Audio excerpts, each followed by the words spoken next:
Hello and welcome to Go For It. I am your host, Paul. Again, for the next hour, we're going to be talking sports and having fun doing it with all your ideas, all your opinions, and all your beliefs. And of course, as always, you will get a heavy dose of my opinion. Great show lined up for you today. Expected to be joined by Hall of Famer Willie Roaf. We're going to talk a few things in the NFL. Pittsburgh Steelers 16-0 is a possibility. Who's going to win the NFC East? The whole situation with Carson Wentz. I mean, Carson Wentz has been bad. And that's, that maybe doesn't even take into account everything. I mean, he's just not playing good football at this point in time. And you wonder if he can turn this thing around, if at all, throughout the course of the season, if he can turn this thing around. I'm not so sure. I'm hoping, but I'm not so sure, especially as an Eagles fan.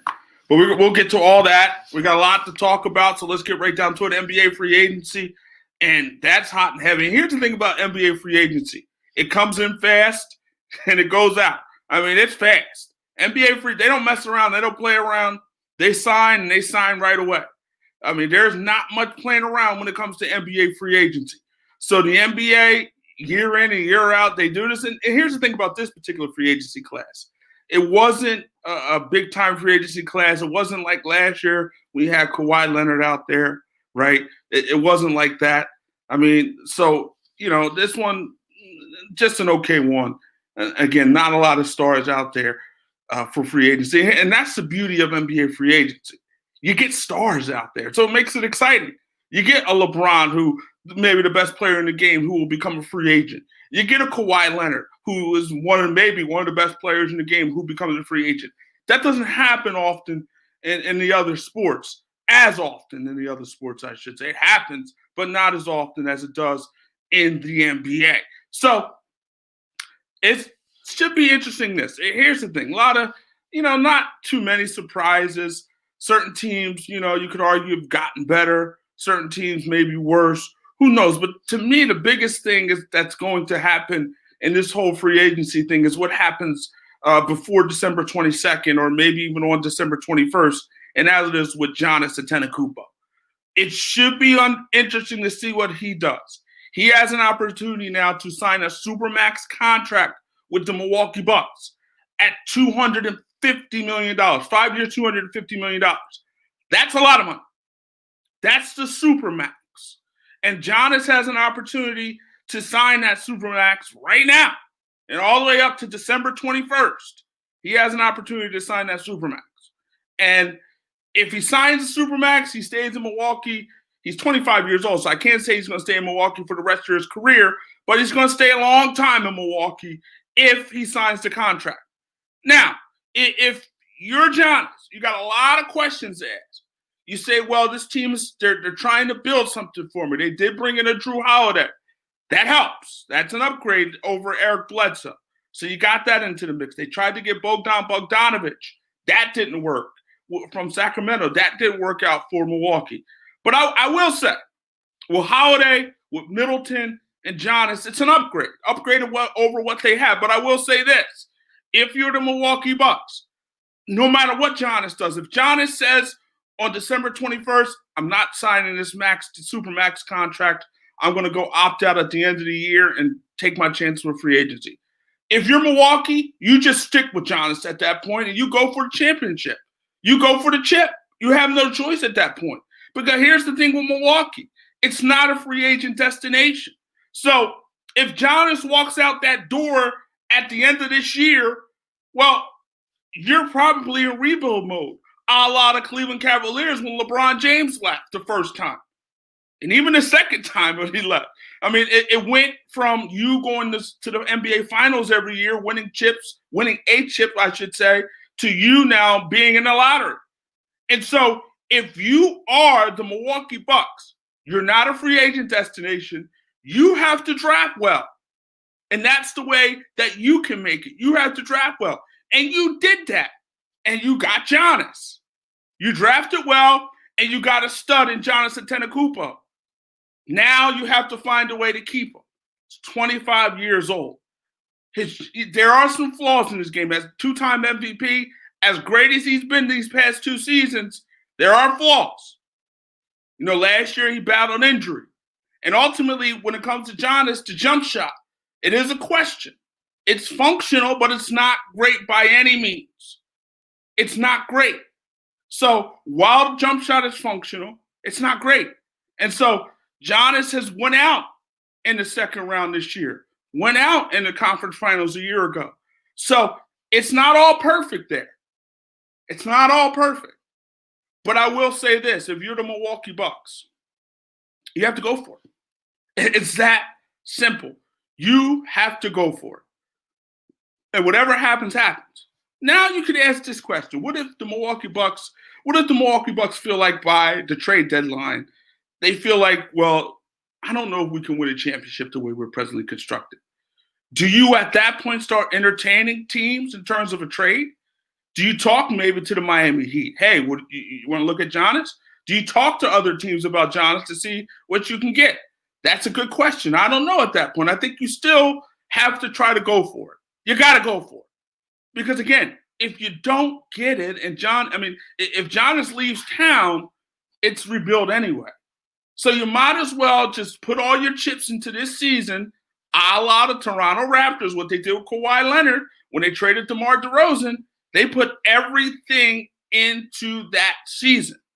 They put everything into that season. And putting everything to that season, it worked out. They ultimately got a chip, and the rest is history. But it doesn't always necessarily work out that way. It worked out for Toronto. They were all in, and they got the chip. And they still were able to be good moving forward because they had other pieces surrounding them. But if you're Milwaukee, you have to do everything in your power to win a title with Giannis right here, right now. And again, if he says no on December 21st, you might cry. You might be a little upset. You might not be too happy.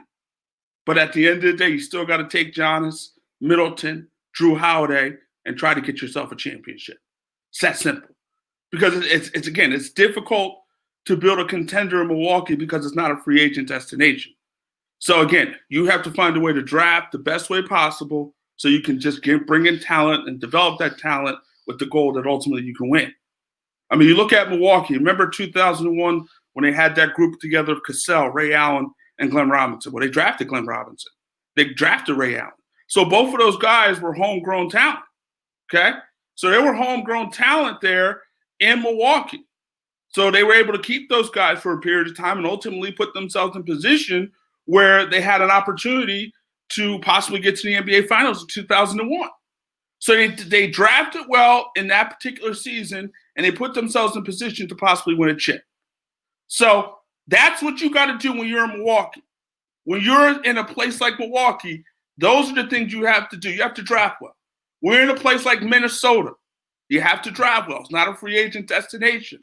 All right? Those are some of the places you got to make sure you're doing your thing when it comes to drafting because it's not a free agent destination.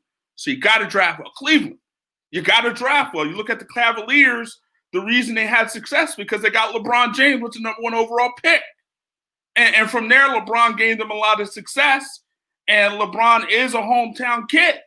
So that helped. All those things helped Cleveland. But Cleveland's not a free agent destination, so they got to draft well. And there are other places like the Lakers, right? Lakers didn't draft LeBron James. They didn't draft Anthony Davis.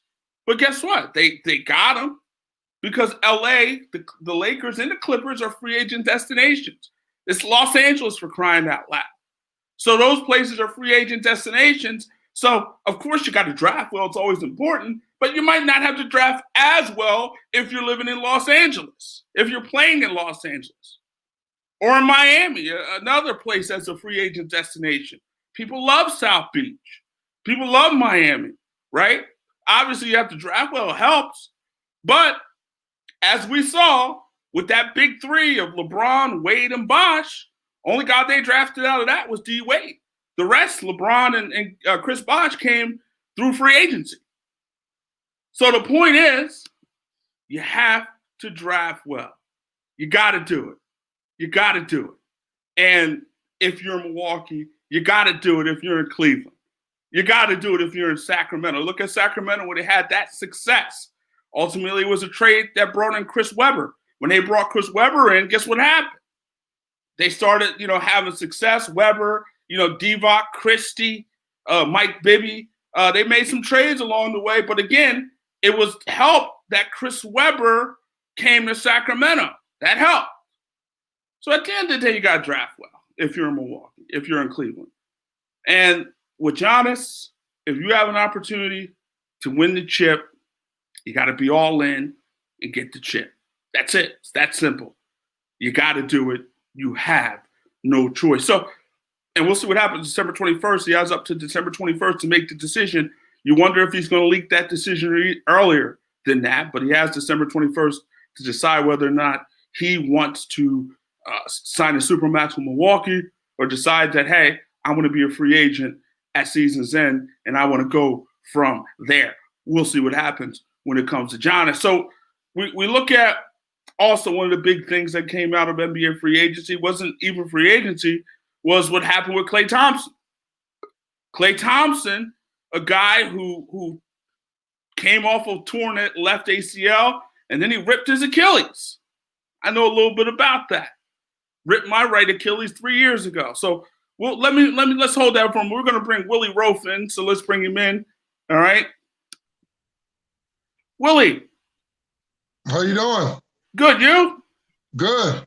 So, Willie, we got the NFL going on, the National Football League, and I want to start here. You look at the NFC East, right? The NFC East, the NFC least, no matter what you want to call it, every team in that division has 3 wins. The only team that has less than 7 losses is the Philadelphia Eagles. They have 6, and they have a tie. So that is the difference for them. They have that tie at 3-6-1.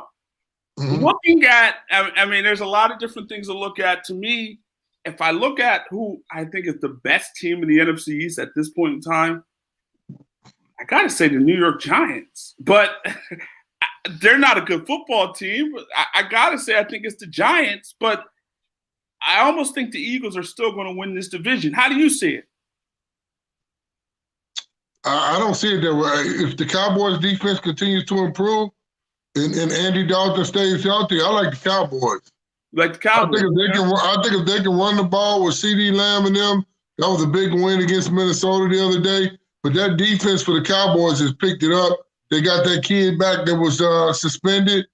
You got 2 good defensive ends on the pass rushers, and that defense is pretty good. They just got to hold up on the back end, and they got Vandenbosch back. So, I like the Cowboys if they can run the football.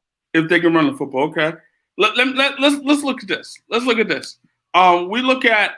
I'm gonna put the Eagles' schedule up on the screen. Let's start with the Eagles' schedule. They have the next 6 games. It's not going to be easy. Philadelphia's schedule. The next 6 games. It's going to be actually kind of brutal. The next 6 for Philadelphia.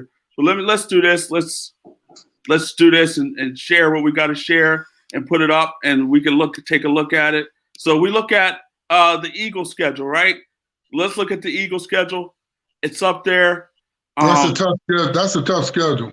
So we look at Philadelphia, Seattle on Monday Night Football. That's going to be typical. If we look at the next week, you got Green Bay at Green Bay. Then you host the New Orleans Saints. Then you go to Arizona. You go to Dallas, and you finish up with Washington at home. Looking at this schedule, 6 games here. I looked at this. Maybe 2-4. Maybe. I came up with 3-3, and I said they're gonna get one of these 4. They're gonna get either one. I think they're gonna get Seattle this week, but they're either gonna get Seattle, Green Bay, New Orleans, and Arizona. They're gonna get one of those games, and they're gonna sweep the last 2. So I have them going 6-9-1. You know what? I see them getting I see them getting maybe Dallas. They're at Dallas. Right. So I see them getting maybe the last game Washington, because and that's going to be a tough out. But them other games, man, the only game I see them getting because they're at home, maybe Seattle or New Orleans, because they're coming to play on grass. It's going to be cold. I don't see Green Bay. I don't see Arizona. I don't see those two games. I don't think they're going to win. The only games that I see them, I don't think they can win at Dallas. I think it's going to be the Seattle or the Seattle, New Orleans, or the Washington game. So you figure 2-4 or like 3-3. 2-4, maybe 3-3. Okay, so I have him at the way Wentz is playing. If he continues to turn the ball over, it might not be 2-4.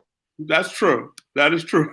I say 3-3, but I think they get one of these four, either Seattle, Green Bay, New Orleans, or Arizona. I think they get Seattle, and I think they beat Dallas and Washington, and they finish 6-9-1. So we looked at Philadelphia, right? So we say Dallas. Let's look at Dallas. Let's click on Dallas here. All right. And prayers out to Marcus Paul, a great man who was a trainer. He was a strength and conditioning coach under Mike Walsh when I played for the Saints, and he had an emergency rush to the hospital today. I don't know the situation. I just want to pray for him and his family. He's he was an All-American at Syracuse. Paul, I don't know if you heard about him, and he got drafted in the 4th round, played in the league, and he's been strength and conditioning for the last 20-some years. Most definitely. Prayers out to him. Hopefully he can get through this, especially when you consider the situation. You know, we have the Thanksgiving holiday coming up, so that would be a tough situation for any family to deal with. So prayers out to him and his family. And so, you know, we look at the Dallas Cowboys, right? We look at their schedule. I'm looking at that. Cincinnati's going to probably be a win. That's a win. Versus Washington at home should be a win. That's 2. And then you have Philly and the Giants. San Francisco going to be a good game. So I think they could go. I'm looking at this schedule. They could go 4-2. 4-2. I look at this schedule, right, and I see a win at Washington, a loss at Baltimore, win versus Cincinnati. A win versus Cincinnati. San Francisco, I don't know if Jimmy G is going to be there. That's up in the air. They're going to win. They're going to win one of those last 2, and they can win the 49er game. I think they're going to go 3-3. I think they'll lose to Baltimore. I think they'll lose to Philadelphia, and I think they'll lose to New York. I have them going 3-3. They're playing Philly at home. You said they're going to lose? I think they'll lose to Philly. Okay. So that puts the Cowboys at 3-3. I'm not agreeing. I think they beat Philly. I think the Giants game will be tougher. I think they beat Philly, they beat Cincinnati, and they beat Washington. I think those 3 are given. Okay. So you have what, 3-3? 3-3 or 4-2. 3-3 and 4-2. Or 4-2. If that defense continues to play and they run the ball, if Ezekiel plays like he played, he look better, and they got the other running back, and they got CD Lamb. Pollard. They got to play. So if they step up and play, and they should be motivated, Mark, with everything going on, they could go 4-2. But that defense has to go and step up. Okay, so let's 4-2. Let's look at the Giants. I think they'll go 3-3. Looking at the Cowboys, so I think they'll finish at 6-10. Let's look at the Giants, another team I think who's playing possibly the best football in the division at this point. I'm not saying the Giants are good. I'm not saying any of these teams are good, because they're not.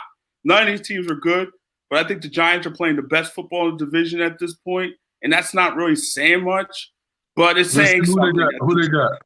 So the Giants at Cincinnati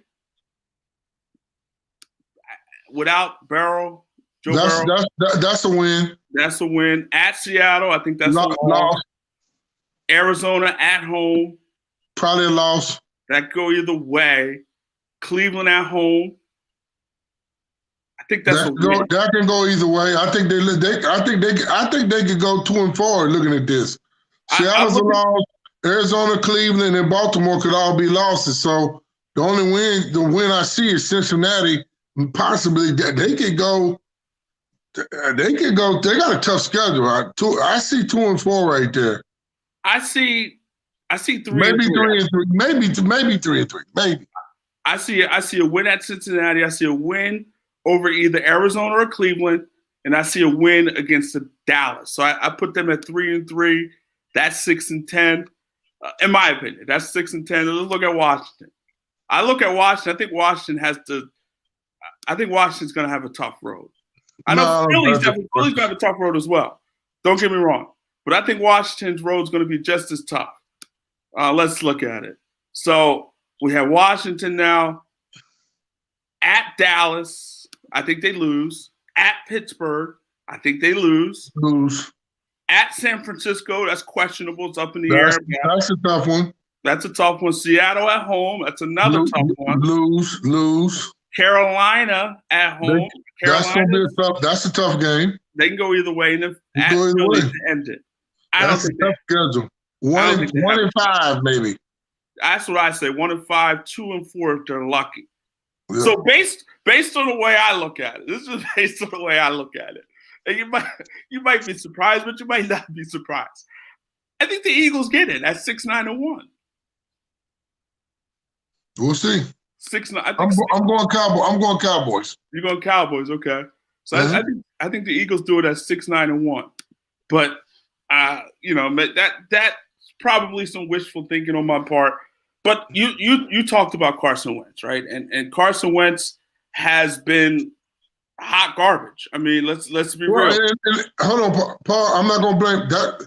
That's you see what's happening to Peters, right? That's why I walked away. When you have a reputation like that, you've been an outstanding player, and now they're getting after him. Some this year, the line is not helping him.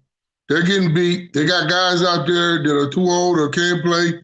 And that one pick he threw when he got his arm hit, that wasn't all his fault. So I'm not gonna say it's all his fault, but Wentz, it's a tough road for him because that line they're getting handled some up front. That line is not good, but Wentz has been 14 interceptions, which is the worst in the NFL. He's been sacked 40 times, some offensive line, some of him. That's leading the league, right? That is leading the league. 10 fumbles, which is also leading the league. And off-target percentage, 23%. That is also last. So he's bad. He's bad. It's hard for me to believe that this same dude in 2017 was pretty much an MVP. And now he's just a shell of himself. Something's not right. I don't think it's all physical. It's got to be some mental, knowing that. I think it's a combination of both. I think it's physical and mental. So, and we don't, at this point, there's no telling in terms of an injury, but you're right. I mean, it could be physical and mental. It's not like he's been the pillar of health. He's had some issues over the year, whether it's the concussion, whether it's the knee, whether it's the back. So it's definitely hasn't been smooth sailing in terms of Carson Wentz, in terms of him being healthy. But he signed a huge deal. You got to ride with him.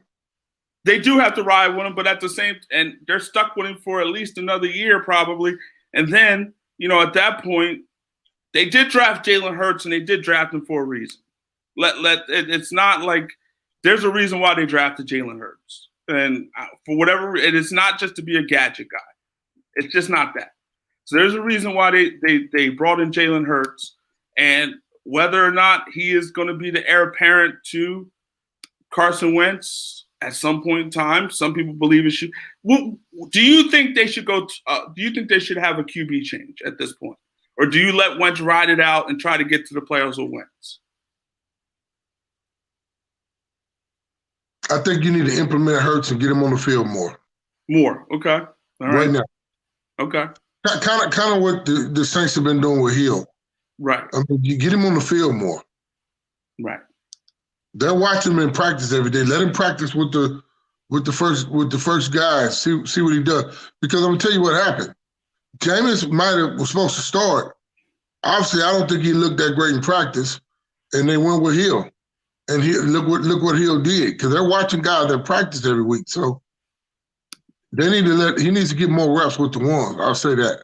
Okay, so let's go to Taysom Hill. So you eventually believe that first and foremost, Philadelphia should put Hurts on the field a little bit more, run some more of those plays with Jalen Hurts, and you also believe that maybe he should get some more first team reps. But Doug Peterson said this. He feels like if he goes to Jalen Hurts, he's pretty much on some level kind of giving up the season because you're going to a rookie, and we know what happens with rookie quarterbacks. They struggle. Now, some come in and they're great from the start. We look at Justin Herbert, what he's doing with the Chargers. But it doesn't always happen that way. And more often than not, they tend to struggle out the gate. So I do kind of agree with Peterson on that matter in terms of – But Tua's played well. He had a tough game against Denver, but he's played well. He's had his moments. He's played as well. Yeah, for sure. But he's won games for him. He did win games for him. But the kid he started a couple of years. Then he started Oklahoma. He started Alabama. Yeah. He was starting in front of Tua, right? For I believe a year or so. For a year, he started in front of Tua. Yeah, and then he went and had a hell of a. So it's not like he hadn't played. So get him on the field more. That's all I say. Get him on the field. So we'll see what Philadelphia does. I think Doug is going to ride out Carson Wentz. Like we said, he paid him a lot of money. The organization paid him a lot of money. So I think he's going to ride him out and see what happens. So we look at Taysom Hill. And Taysom Hill, a guy that, we all thought that if something was going to happen to Drew Brees, that Jameis Winston was going to be the starter. But it was Taysom Hill, and Taysom Hill balled out. He played well. Played very well for the New Orleans Saints, and he got them the victory. No turnovers. We got Michael Thomas involved. Again, I say Michael Thomas is banged up because how many catches has he caught the last 2 years? Michael Thomas caught 149, and he caught 100. So basically, Michael Thomas caught 3 or 4 seasons worth the last 2 years. His body was banged up the first half of the season. He's starting to get his legs back. He was banged up, and he'll come on the second half of the season. He didn't turn the ball over. He got Michael got 9 catches. I love Emmanuel Sanders, what he's doing. Cook, the tight end.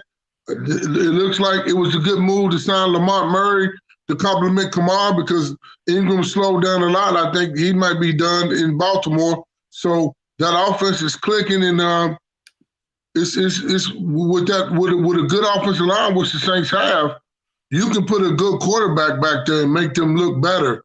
And Taysom Hill adds another thing the defense have to worry about, him running the football, because he runs the ball like a running back, like a big running back.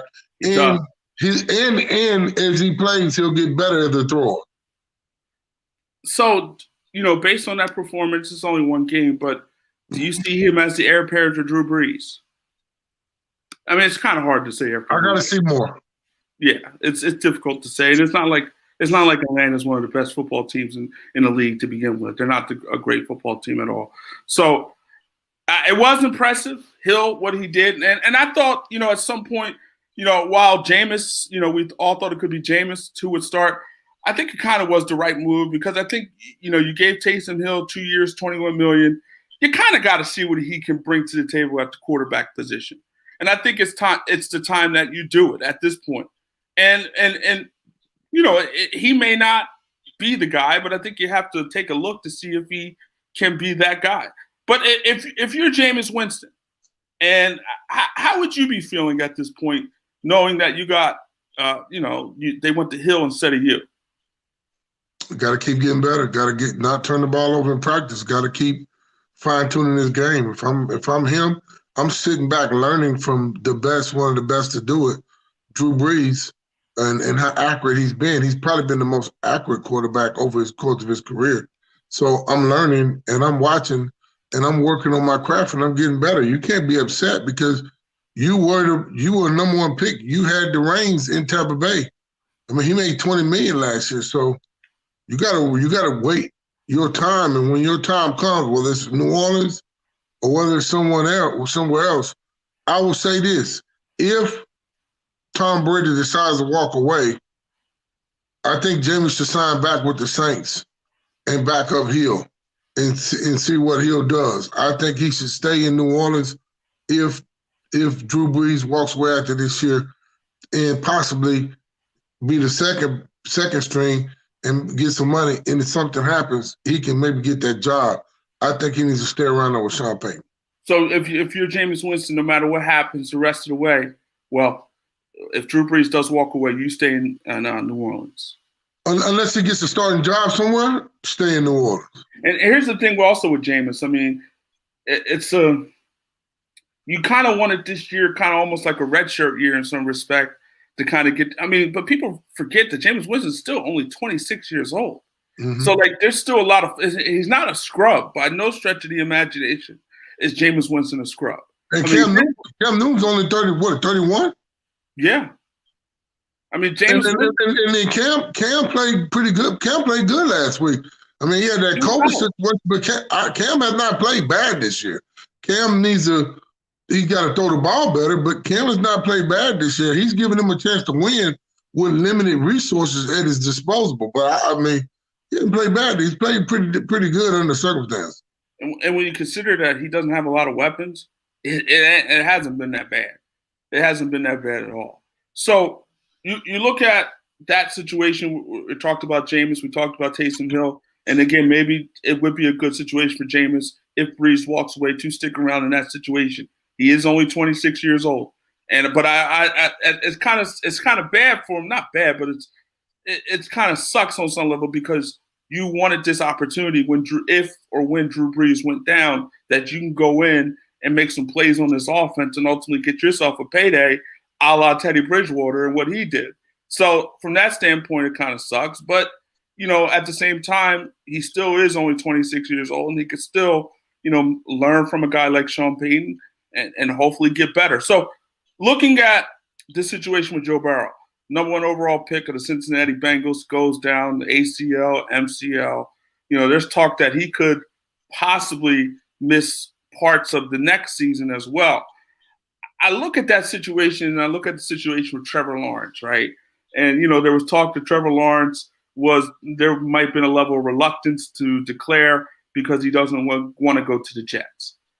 If you're Trevor Lawrence and you see the situation with Joe Burrow, would it give you a little pause? You got to come out. You can get hurt in college. You got to come out. You got to come out and get the money and become a pro. The kid Joe Burrow's been playing his butt off. I mean, that was a freak spot. They got some real good guys. Washington got some upfront guys, all them number 1 picks, first rounders. But I don't know if he play. I mean, it's almost December. I had surgery. Funny, I had surgery after Thanksgiving, but it was ACL and meniscus only. He's got structural damage. He's got the MCL and the ACL. I didn't have the MCL. But I had the ACL and the meniscus, and I had surgery right around Thanksgiving. What is it? December, January. As much as you got invested in him, maybe he misses half of next year. I got to watch that knee, and if it's structural damage, I got to make sure it's not swelling. Give it time to really heal up because he's got more stuff going on than I had. I was turning 32 years old, though, but he's got more stuff going on than I got, Paul. And the weather changed here, and I deal with this knee now. I played 4 years on it, and when it's cooled off and it's cool at night, my knee is stiff. I go to the gym, and I try to loosen it up, but right. I'm trying to get a knee brace. When you get these type of injuries, back surgery, you deal with it the rest of your life. It's not going away. Right. And then it's tough because he's been a shining star this year for that Bengals football team. He's played very, very well. And to see him go down the way he went down, to see him get hurt the way he got hurt, and to see him, that's a major injury. And so to see all that and to know that he is playing for a bad football team, that's tough to see. And you hope that he can get himself back in terms of the injuries and be the same player that he was before the injuries. But we'll see what happens with Joe Burrow in that particular situation. You got a friend there. Yeah, Poochie wants some attention. Poochie gets attention. Yeah, she wants some attention. He could pooch some attention. So we look at the Pittsburgh Steelers, right? 10-0 at this point. 6 more games left. Anytime you get to this point of the season, undefeated, we got to start talking about the possibilities of you going undefeated. Let me see this schedule. We're gonna pop that schedule up there so we can take a look at it and we can get your thoughts on it to see if this team, the Pittsburgh Steelers, can go undefeated. All right. So it's up there now. You see it. We have Baltimore. They have Baltimore at home. We have the situation in Baltimore. We got a few guys out there with some COVID situation in Baltimore. so we don't know who's going to be there come Thursday night. Is that a win for the Pittsburgh Steelers?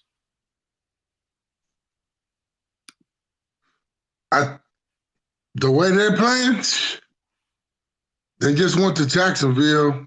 That's going to be a close game. It could be. That's going to be a close one. It's going to be a good game. That's going to be good. I agree. The Buffalo game will be tough. I'm looking, and the Colts game. Okay. Cleveland won't be easy. Oh, Cleveland. I see that. Yeah.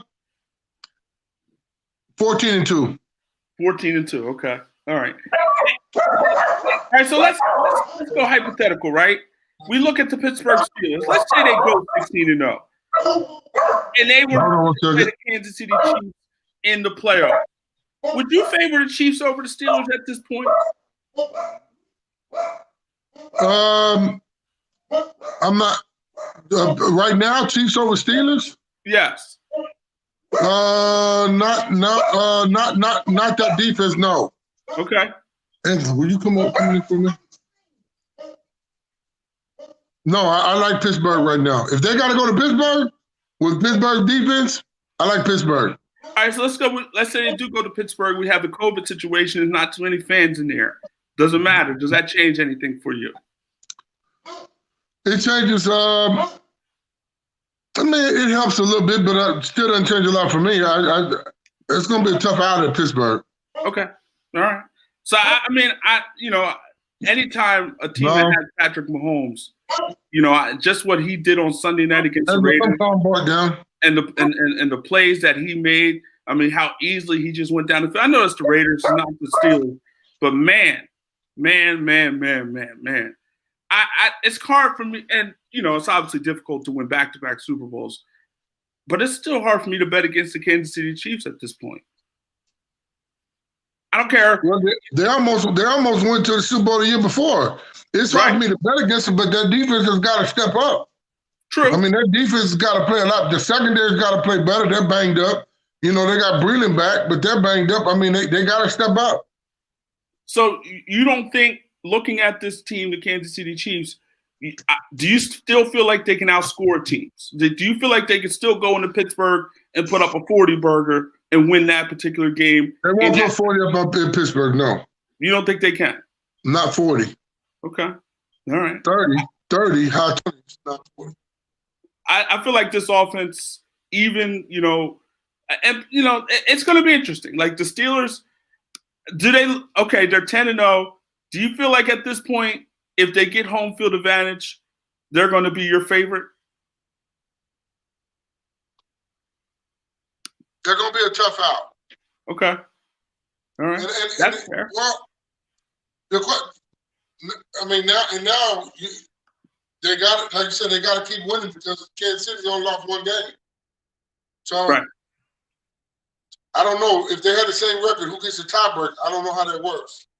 Well, it would all depend on probably would go to the conference play standings. And all that. Yeah, conference standings. So at this point, well, obviously Pittsburgh's undefeated in the conference, and Kansas City's only lost once in the conference.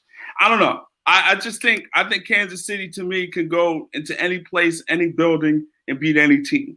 I mean, with that offense, with Patrick Mahomes, I think they go any place. But Pittsburgh got some guys to get after you up front. So they got some guys up front that can bring it. They got Watts. They got Ironhead, Hayward's son up there in the middle. They got some players that can get it. They always have some players that can get it. I don't know. I mean, I think first of all, I hope we get it. I hope we get that. And I like Pittsburgh got experience in the secondary. True. They got some playmakers too in the secondary. Minka Fitzpatrick, big time playmaker. So they got the corner. They got Hayden. They got the corner. They got some ballers there. They definitely got some ballers there on that defensive side of the ball for the Pittsburgh Steelers. I don't know. I mean, I feel like even if they can go 16-1, 16-0, and the Chiefs can go like 14-2. And if the Chiefs were to go to Pittsburgh, I think the Chiefs. I don't think Pittsburgh. I don't think they're going to defeat it. I think I had to favor the Chiefs. I mean, plus you have to. Let's take in the situation with COVID, and they're not going to be a lot of fans in there. There's not going to be a lot of fans in there. So, with COVID and everything that's going on, I don't know, man. I feel like it's almost, I don't want to say it's a neutral field because there is fans in the building, but I don't know. It's a good chance we can see it though. I think it'd be a heck of a Pittsburgh versus Kansas City. Either in Arrowhead or Kansas City in Pittsburgh, there's a good chance we could see that matchup in the AFC Championship. So let me ask you this. I want to ask you an NBA question from the standpoint. You're a professional athlete. You did at the highest level, Hall of Famer. We look at the situation with Giannis Antetokounmpo, right? And he has an opportunity now to sign the Supermax contract, $250 million. He can pocket that now and live happily ever after. Who? Giannis from Milwaukee. Oh, yeah. He could do that and live happily ever after. Or would you wait and, try to work your situation out where you can decide where you want to go? Would you take the money now or would you wait? And possibly if he wants to get a ring, I'll wait. Okay. All right. I'll wait. I might make that move to Miami. Okay. $250 million is a lot of money. But he signed a 1+1. He'll get it. He'll get it. He more than likely. He's young, man. Yeah, he's only 25 years old. So NBA boys. Yeah. You saw what Donovan got and the other guy got. Hell, they're 24 years old, man. I mean, right. In 5 years, they'll be up for another contract. Max contracts, and these dudes. And then you get another max in 5. Right. So they could be taking care of Mitchells and Tatum. You saw what James Harden turned down $100 million, no state tax.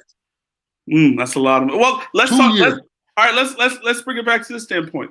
Let's talk about it from a football standpoint. You're Giannis and you're playing NFL football. Would you re-up if the Milwaukee Bucks were the Green Bay Packers? Would you re-up and take the $250 million? If we're talking football, knowing there's no guaranteed contracts in the NFL, knowing the physicality of the game, or do you wait? What would you do if you're playing football in your job? If it's football, if football with the injuries, I take the money. And if I've established myself as a real good player, I take the money in football to keep that going as far as Pro Bowls or whatever. And I take the money in football because of the chance of injury. So yes, I take the money in football. All right. So let me ask it from this standpoint. What if you don't like playing or living in that particular situation? Would you wait, or would where you live really determine that much, or where you just try to make wherever you're happy? Football. Like I said about Dak Prescott, take the money. Okay. Which he might sign another 1-year deal, but he's got to come back and prove himself. You got $170 million and you got $100 guarantee, you take the money. You could, in football, you got to take the money. In basketball, you can wait. But I mean, basketball's different. We've seen guys, tear up knees and stuff. It does happen. Basketball, Achilles, things of that nature. These things do happen. So look at Klay Thompson, and Klay took the money. Right. And he's got money. He's got a lot of money coming to him, even though he's on the shelf. Been on the shelf for the last 2 years. Well, I met him at the barbershop one time in Orange County. He's a good guy, man. Nice he kid. definitely seems like a good dude. Man, definitely. He's a good guy, man. Hard worker.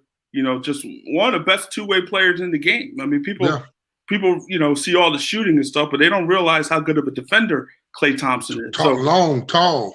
Yeah. So he's legit 6'7".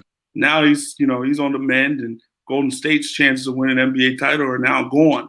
No shot at this point. They're done in terms of winning an NBA title. So, yeah, I mean, we'll see what happens. In terms of the NBA, a lot of fun things going on in the NBA. In terms of NBA free agency, that season gets started December 22nd, and he's still got football going on. A lot of great football out there. We have the situation with COVID. It seems to be a second wave. End of the day, we get through the season. In your opinion, I think we do. I think they're going to find a way to get through. I think there's no way they don't get through. I think toward the end of the season, after the season, I think they're gonna have to bubble them up.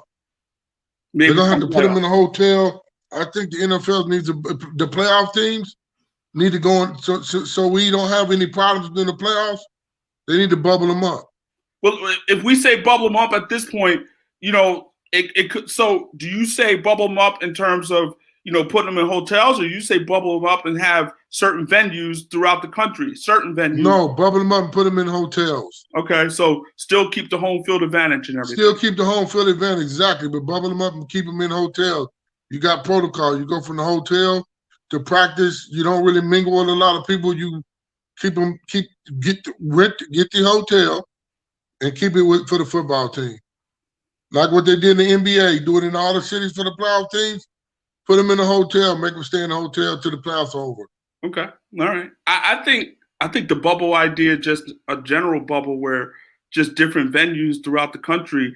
Let's say Florida, for example, the amount of people have the virus is low. Let's just say the people in Florida, let's say it's low there, you throw it in Florida. Let's say it's low in Texas, you throw it there. Say it's low in Los Angeles, you throw it there. Just like specific parts, like strategic cities where there's not as much people with the virus. Well, I mean, that's a good idea because you ain't got to worry about them going over their family's house and doing all that. So if you take them away from their house and make them stay in a specific team, stay in a specific location, that works because of that factor too as well. Them wanting to go home, wanting to see their family and stuff like that. If they're in the hotel with their families, then they might want to go over there. So I see that point as far as that perspective from that. Yeah, so we'll definitely see what happens. So, Willie, we hope you have a great Thanksgiving coming up. It might look a little different for you, just like it looks a little different for everybody throughout the country. But hope you enjoy your turkey, maybe some chicken, chitlins. You too. Now we're going to a restaurant, so we won't be eating any chitlins. I'm not back in Pine Bluff anymore. I used to go to my Miss Gaines' house, my dad's friend's house, eat chitlins. Christmas or Thanksgiving when she cooked them, but no, I hadn't had chitlins in a long time. I haven't had them in a long time either, but this is usually around the time where I have them for special occasions. It's 2020. We can't eat like that anymore. Life is short. You might as well enjoy it while you got it. Enjoy it while you got it. You got to make sure you know how to cook them chitlins. They smell bad. You got to have somebody that knows how to really clean them. I just get the ones from the supermarket, just heat them up and go at it. Yeah. But not this year. Not this year. Can't mess with it this year. COVID out here. I can't mess with that pork. I don't want to mess with my blood pressure. Yeah. Appreciate it, Willie. Well, thanks for having me, man. No doubt. You have a good Thanksgiving as well. Tell the family hello. Appreciate it. Likewise. Take care. All right. Hall of Famer, Willie Roaf. So we got his thoughts. He doesn't think the Steelers will go undefeated, 14-2, according to Willie. We got his thoughts on the NFC East. He believes the Dallas Cowboys will win the NFC East. I got the Eagles winning the NFC East. I think the Eagles are going to go 3-3. They'll be 6-9-1. I think it will be enough to win the NFC East. If every team in the NFC East goes 3-3, Philadelphia Eagles win the NFC East because of that tie against the Cincinnati Bengals. A lot of people talk about a tie. It's like kissing your sister, right? Well, kissing your sister might get the Philadelphia Eagles to the playoffs. It's just that simple. That tie it could be the difference in whether or not the Philadelphia Eagles go to the playoffs or not. That's crazy. Because at the time, that was against the Cincinnati Bengals, that was bad. That was a bad situation for the Philadelphia Eagles, but it's the tie that could get this team to the playoffs. That's crazy.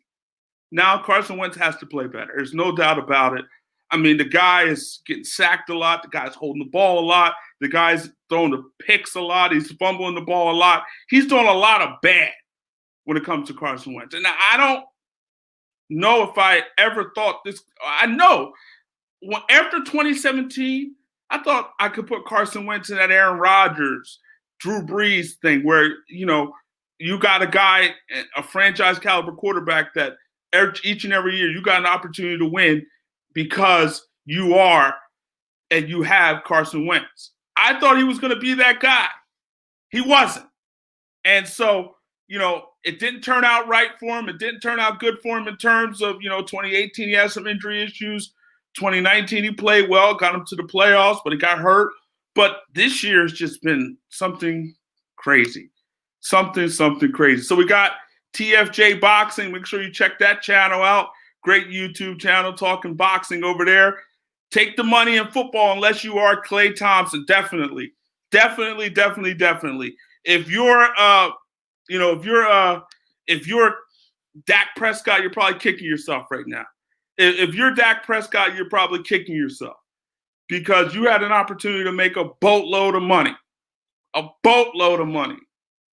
but you decided that you wanted to gamble, and you wanted to gamble one of the most physical sports in the world.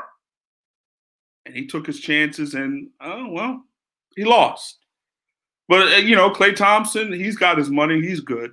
Doesn't matter in terms of him; he could just focus on getting himself back. He's got his money. Dak has to worry about getting himself back and worried about trying to get that little bit extra more money, right? But if you're Giannis, again, I think you almost gotta let it play out and determine your future. I've been to Milwaukee. It ain't good. I've been to Milwaukee. It's not a place I want to live. So if Giannis, wants to try to work himself out of there to get to LA, to get to Miami, to get somewhere nice, by all means, he should do it. Somewhere warmer. It's cold out there too. So I get it. So we'll see what happens. But going back to Klay Thompson, right? He's out for the year. Right Achilles tendon. He's done. Ruptured. Gone. The Warriors coming into this season were one of those 3 teams in the West, 4 teams maybe when you talk about Denver, that had the opportunity to win a title. You look at the Lakers, you look at the Clippers, you look at the Warriors, and you looked at the Denver Nuggets on some level, right? But now without Klay Thompson, you look at the Golden State Warriors, and they have no shot in terms of winning an NBA title at this point. None. Done. Finished. Over. Done. No shot. So I look at that situation with Klay Thompson, and it's just, man, that was a gut punch, man. It was a gut punch. I think, obviously, if you're a Warriors fan, it was a big-time gut punch. But if you're a fan of the NBA, that was a gut punch. To see Klay Thompson out with an Achilles injury, knowing that, you had an opportunity with the Clippers, with the Lakers, with the Nuggets, had an opportunity to see some great basketball there in the Western Conference, especially come playoff time. But it's not meant to be. It's done. It's over. Klay Thompson, done. The Warriors at this point, done. Barring any type of miracle in terms of, you bringing in a James Harden or you bringing in something of that nature, that caliber, the Warriors are going to be a very good basketball team, but they're not going to be a championship team. It's that simple. And you look at the Golden State Warriors, when it had Klay, Steph, and Draymond, very good basketball team, obviously a championship caliber team, but beatable. But when it had Kevin Durant, that made them unbeatable. When Kevin Durant was added to that Warriors mix, they became unbeatable at that point. Now, obviously, with Steph, Klay, and Draymond, they were beatable, but still championship caliber. So you look at that situation with the Golden State Warriors, now with just Steph and Draymond. Andrew Wiggins does help. And if Andrew Wiggins takes that next step, maybe he can be the thing that, replaces what Klay brought to the table. I doubt that, but it's possible. Sure, it's possible. But Andrew Wiggins has that ability level. Andrew Wiggins is a stud in terms of his ability level. It just seems like he just doesn't have that mental makeup to take that next step as a player. But if we're talking pure tools and ability, Andrew Wiggins got that. He's got a lot of tools, a lot of ability, a lot of skills when it comes to Andrew Wiggins. But again, I look at Golden State, and I thought it was a championship team coming in, championship caliber. Obviously, without Klay, not happening. So you look at Los Angeles, the Battle of Los Angeles in the NBA, and that's a beautiful rivalry, man. That's a beautiful rivalry out there that they got brewing there with the Clippers and the Lakers. Well, the Clippers, they got Montrezl Harrell from the Lakers got Montrezl Harrell from the Clippers, signed him to a contract, 2 years, $19 million. Not a lot, but a guy who was a big part of what the Clippers did, coming off the bench, 6th Man of the Year award winner, made some big-time plays for the Clippers, played some big-time basketball last season for the Clippers. But I like what the Clippers did in terms of his replacement is Serge Ibaka. I like Serge Ibaka better, than Montrezl Harrell. I like Ibaka better. I like what Ibaka brings to the defensive side of the ball, his shot blocking ability. I just like him overall better than Harrell. He's a better defender. Ibaka had a very good season last year for Toronto. And what he brings to the table is what Harrell can't do in terms of the defense. He's a guy maybe you could throw at Jokic.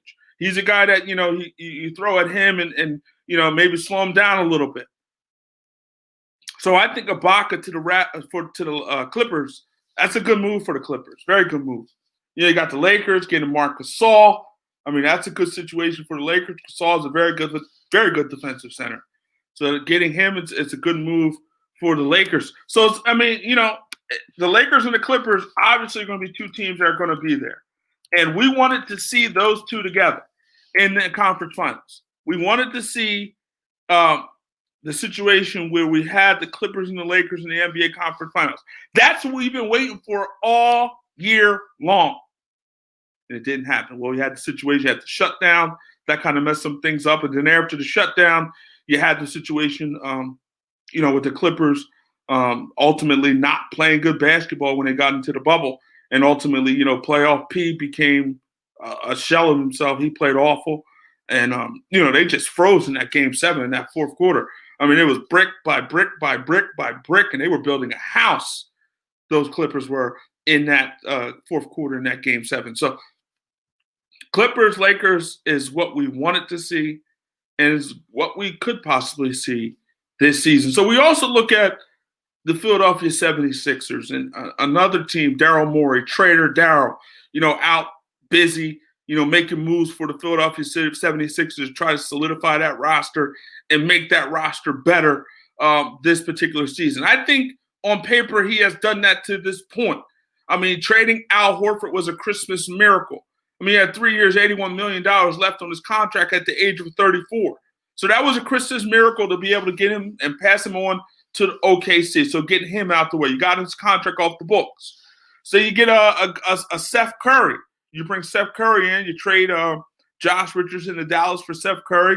So Seth Curry's now in the mix. So if you look at the Sixers, you also got Danny Green in that Al Horford trade and also Terrence Ferguson. But if you look at the Sixers on paper, you look at their starting lineup at this point in time on paper, you got Embiid, you got Simmons, you got Danny Green, you got Seth Curry, you got Tobias Harris. Now, is that better than what they had a year ago? I think it is better than what they had a year ago. But is it good enough to win a championship? That question is, I'm going to have to say no at this point in time. I still think, they don't have a guy. They don't have a closer, right? If you look at teams that were in the conference finals, right, last year, look at that. Let's look at the teams that were in the conference finals. You have Boston, who, Jason Tatum is a guy that can close for you. You had the Miami Heat. Jason Tatum's elite, can get any shot that he wants. You have the Miami Heat. They had Jimmy Butler. Is elite, can get any shot he wants. You look at the Lakers. LeBron James, elite, can get any shot he wants. Anthony Davis, elite, can get any shot he wants. You look at the Denver Nuggets. Jokic is a big shot maker. You look at the Denver Nuggets. Jamal Murray can get any shot that he wants. You look at the Philadelphia 76ers, right? They don't have that. Seth Curry, yes, he's a great shooter, but can he get any shot he wants? No. Ben Simmons, can he get to the cup? Is he an elite driver? Yes. But can he get any shot he wants? No, he can't shoot. Joel Embiid. Joel Embiid is a load. He can do a lot of different things. But Joel Embiid, again, he's a center. So in some respect, everything, it has to be set up for him. Tobias Harris. Tobias Harris can get a shot, but can he get a shot at an elite level? No.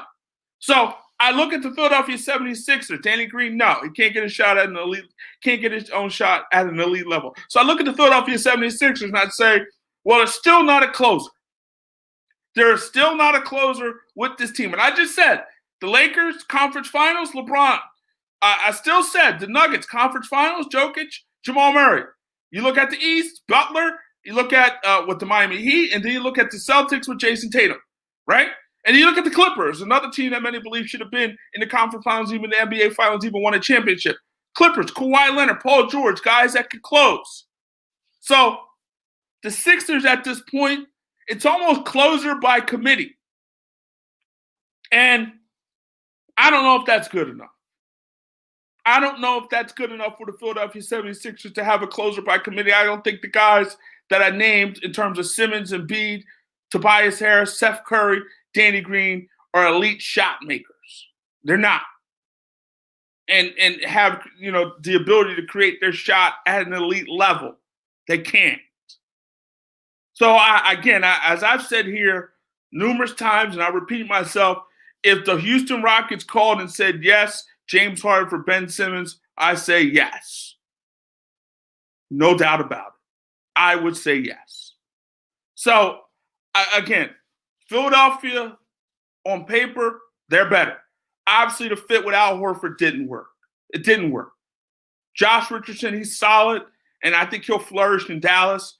But I think the addition of Steph Curry fits better with the Simmons and Embiid. If you remember, you look at this team, it's almost similar to what they had the first year Simmons and Embiid went to the playoffs. I believe that was 2017 or 2018, one of the two, right? That first year, they went to the playoffs under Brett Brown, Simmons and Embiid. Their first time in the playoffs, they had guys that can shoot around them. They had a J.J. Redick who can shoot. They had a Marco Bellinelli that can shoot. They had an Ersan Ilyasova that can shoot. So they had guys around Simmons and Embiid, even Robert Covington who could shoot. Streaky, but can shoot. So you had shooting all around that team, and that team had a lot of success. You look at the following year where they went and lost to Toronto in Game 7, obviously I felt that team was better because they had an elite shot creator in Jimmy Butler. And that was a difference for the Philadelphia 76ers. And I wanted them to run that back. Obviously, I don't know if Jimmy wanted to stay or they really didn't want Jimmy. Who knows? There were reports that Brett Brown didn't want to deal with Jimmy anymore. I don't know, but ultimately Brett Brown is gone. Right? So if that is true, the Sixers chose Brett Brown over Jimmy Butler. And at no point at any time did I thought Brett Brown was an elite coach. At no point in time did I think Brett Brown was good enough to get the 76ers to that next level, which is an NBA title. I didn't see it. And I will say at the same time, it wasn't necessarily his fault that they didn't win an NBA title because, they ran into Kawhi Leonard and he hit a crazy, crazy shot. And I blame that series on Joel Embiid, Game 3, Game 4, whole situation where he came and talked about he was sick and so on and so forth. And he was a dog in that game, didn't play well at all. And in Game 5, he didn't play well either. So, I look at the Sixers. On paper, they're better. Championship caliber, not so sure about that. Not so sure about that just yet. You look at Milwaukee, they did some things. Do I think the Sixers can compete with the Bucks? I do. I think the Sixers can compete with any team in the Eastern Conference. Western Conference, I'm not so sure. Not so sure. But I think Daryl. I don't know if Daryl Morey's done. He got Elton Brand off the books. And again, a Christmas miracle that he got Elton Brand off the books. Not Elton Brand, Al Horford off the books. Christmas miracle got Al Horford off the books. 3 years, $81 million at the age of 34. Man, he got that off the books. Gave up a first-round pick in 2025. But, who knows what's going to happen in 2025. We all could be dead in 2025. So who knows what can happen in 2025. That's 5 years from now. I can't worry about what's going on in 2025. I got to live and try to get through 2020. But the point I'm trying to make is this. Yes, the Sixers are better on paper, but I don't think they're championship caliber. And I think at the end of the day, they still need an elite shot creator. Now, if Ben Simmons can find a way to shoot jump shots and have a functional jump shot, he could be that guy. But at this point in this time, he still hasn't done that. And at this point, when it comes to Ben Simmons, I'll see it when I believe it. I'll believe it when I see it at this point. I'll believe it when I see it in terms of him and shooting a consistent jump shot in a game. We'll see what happens. I want to thank Hall of Famer Willie Roaf for stopping by. I want to thank all you guys for listening. Make sure you like, make sure you subscribe. Like, subscribe, show me some love. And, we'll come on back next week and talk some sports, have a little fun doing it. For everybody here, go for it. And again, we hope you guys have a happy Thanksgiving. Hope you enjoy some turkey, some ham, some fried chicken, some collard greens, some potato salad, some barbecue ribs. Can I go on and on? Some cake, some pie, some ice cream, some juice, all different types of juices, whatever you're into, all that. I hope you enjoy it, even though you might not have as much family around because of some of the COVID restrictions that are out there and because of people's, not wanting to get COVID. So, so we'll see how your Thanksgiving goes. Many people will probably just stay on home and, eat whatever they're going to eat at home and do whatever they're going to do at home. So we'll see what happens. But again, enjoy your Thanksgiving. Again, come on back next week, and we'll talk some more sports. See you later. Take care. Bye.